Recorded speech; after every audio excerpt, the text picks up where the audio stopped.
How did the Bass Pro Tour Major League Fishing heavy hitters go on Smith Mountain Lake? Welcome back to the channel, welcome back to the vlog. If you're new, my name is Steve Chapman. Smith Mountain Lake, heavy hitters, Bass Pro Tour, Major League Fishing, home run. Another great event. Major League Fishing and the Bass Pro Tour have really stepped up their game from top to bottom. I know there's a lot of people that are unhappy that they went from 80 anglers to 65, and now they're going from 65 to 50. But there's a reason why Major League Fishing and the Bass Pro Tour are doing so well and gaining a lot of traction and popularity in this industry. They've killed every tournament this year. Now on Smith Mountain Lake, they had a 3-pound minimum. They're all in the same boat. They had $100,000 to win, but they also had $100,000 to the angler that caught the biggest bass. And this was another tournament, or this is a tournament that is free for the anglers. You have heavy hitters, you have Red Crest, and you have the team series that are really no entry fees for the anglers. Of course, they have their expenses, but if you qualify for Red Crest, or you qualify for heavy hitters, or you're on the team series, these are almost like free money events for the anglers, especially if you do really good. Now, every angler took home at least $4,100 from 17th through 30th. And if you were in 16th through 10th or 11th, you made at least $7,100. And the anglers who made the championship round made anywhere from $8,000 all the way up to $100,000. And that doesn't even take into effect the Big Bass tournament, where it was $10,000 for each day during qualifying, and then $30,000 during the knockout round, and $100,000 during the championship.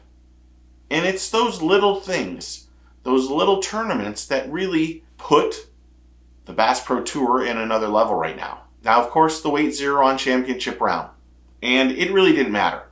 Nick Hatfield, who ends up winning, he won after the first period. He kind of took the whole storyline and the drama out of this tournament, or the championship round. Because during that first period, he just crushed them, and nobody could catch up to him. And I will say, championship round was fishing a little bit slower than it had in the qualifying and the knockout round. But Nick hit the mother load of fish in period 1 on championship. And while the anglers thought there's still a chance, we still have an opportunity to catch him, really, I think some anglers realized, I need to go for that big fish, that 100K. And you had anglers like Edwin Evers, who caught a 412 early on, and it had the body of a 6 or 7 pounder.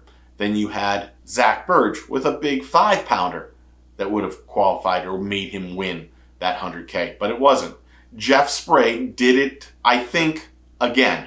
Not 100% sure, but I think this is Jeff's second time in heavy hitters catching the big bass, and that would give him another $100,000 in his pocketbook. So congrats to Jeff. But Nick Hatfield just dominated the championship round. He fished perfect. It was great to see him. I don't know Nick very well. I've never talked to him, but he is fantastic as an angler. And really, one of the things that we take for granted is just how good these anglers that are on the BPT and fishing heavy hitters, that when the camera is on them, that they speak to the camera. We take this for granted. These are anglers that have some media experience and realize, even though they might be scoping, which only one angler did in the top 10, but they're fishing and they're able to communicate and articulate what they're doing and what they're looking for. And that just makes what's going on the BPT and the heavy hitters and the tournaments that much better. And we're taking it for granted. But it wasn't a matter of who was going to win.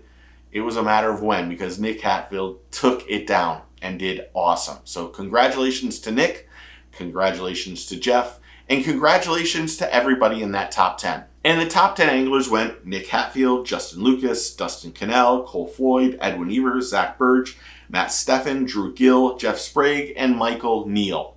In fact, today, it's the next day, Zach Burge must have drove all night to go fish the NPFL over there on Douglas Lake.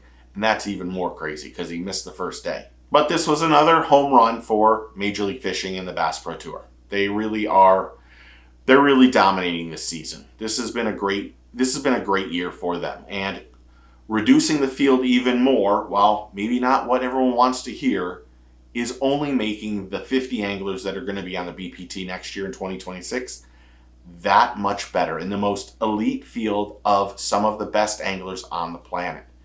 And that's very promising. They're doing a good job at everything right now. So my hat is off to the whole Major League Fishing and that whole crew that just seems to do it week in and week out every tournament. They just have the right storylines, the right drama, and they're just killing it. They really are killing it, especially after the beginning. There were years ago, everyone was mad. It was MLF wasn't Major League Fishing. It was more little fish. Now they have a 3-pound minimum in the championship round. That is tough to do, but it made for another great tournament for heavy hitters. And I don't think it beat last year's heavy hitters with Jordan Lee and KVD. I don't think it did. This came pretty damn close. This was a good fishing tournament from day one to the championship round. So again, congrats to Major League Fishing and the BPT. But what did you think? So comment below and tell me what you thought of heavy hitters. Are they killing it? Are they doing things bad? Do you like the format? Do you not like the format? You tell me in the comments below. Thanks to all the new people that are subscribers and members and everyone who's interactive on the channel. I really do appreciate it. It's just a weird time, and I'm thankful for all of you. You guys are making everything that's happening in life just a little bit better, so thank you. But if you're not a subscriber, you should be. Just click that button and welcome to the team. It's quick, easy, and it's free, so you should do it. Remember, take a kid fishing, tight lines, cheers, and get your fish on.